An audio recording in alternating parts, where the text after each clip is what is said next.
Machiegni kendo nyakoro mga jwang'ero kamano kuom medo kete manake Ramogi TV wadhi mbele gi miyo weche manyien. Oganda modak e tong' mar Kisumu kod Kericho e gwenge ma Fort Tenan osebedo kodak gi kwee kendo kage chwalo thoth chenrogi mana kanyakla.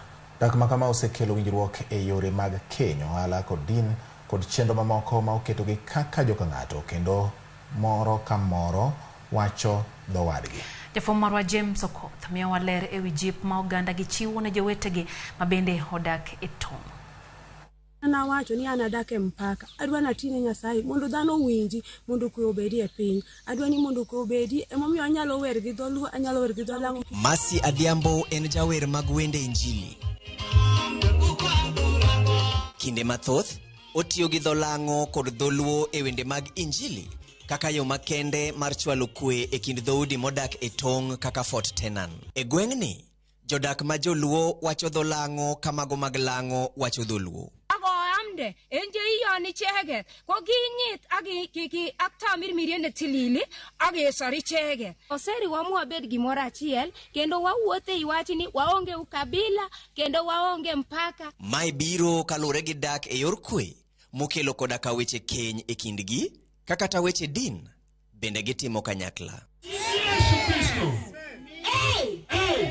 Gikwayo dhoudi modak e tong' mondo osum kit dak margi.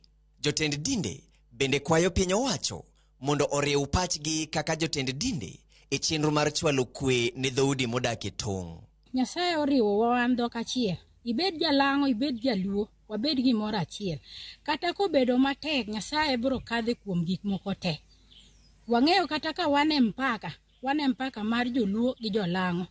To gima ntiere kuom mogik, wabeduru gimoro achiel, jomopok ong'e Nyasaye to jomong'e Nyasaye olamne jomopok ong'eyo mondo bed gimoro achiel mondo ngima odhi mbele to maendeleo mar pinywa Kenya odhi mbele. Kendo kidwaro kwee mar boda no to wan kaka kanisa ok onego ketwa tenge, to nekech wan kanisa wan ema wanyalo dhi mopogore gi joma ng'iyo boda kata kaluwore gi kabila, wan wang'iye e yo manade ma Nyasaye nyalo yudo go duong' mondo mi oganda odak kaka joka ng'at achiel. Kagitwak gi Ramogi TV bang' sidho ayanga kanisa mar Mount Moriah Outreach International Church e gwenge mag Fort Tenan Kandege e kaunti ma Kisumu, ne ginyiso ikruok margi mar tiyo machiegni gi piny owacho e chenro mar chwalo kwee e kind dhoudi modak e tong' kendo tielo ni kanisa gi piny owacho nyalo tiyo kanyakla e chenro mar chwalo kwee kuonde maliet mag dhoudi hinyo nene. Akwayo ni ka weche gi giloso kaka jochung' piny to giketwa kaka jotich Nyasaye mondo kwee mar wach Nyasaye ma piny ok nyal chiwo wan be wakelie.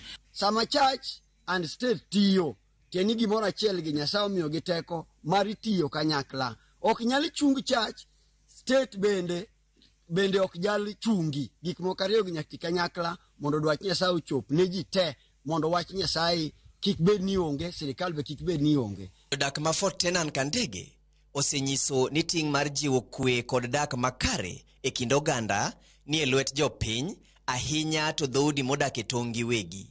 Ka ting' mar piny owacho e kind duonde mamoko mag kwee en mana mar jiwo okenge magiketo e kindgi giwegi. James Okoth, Ramogi TV. Kowuok e tong' nyakwaro mag wadhi ane gwenge mag Nyamonyi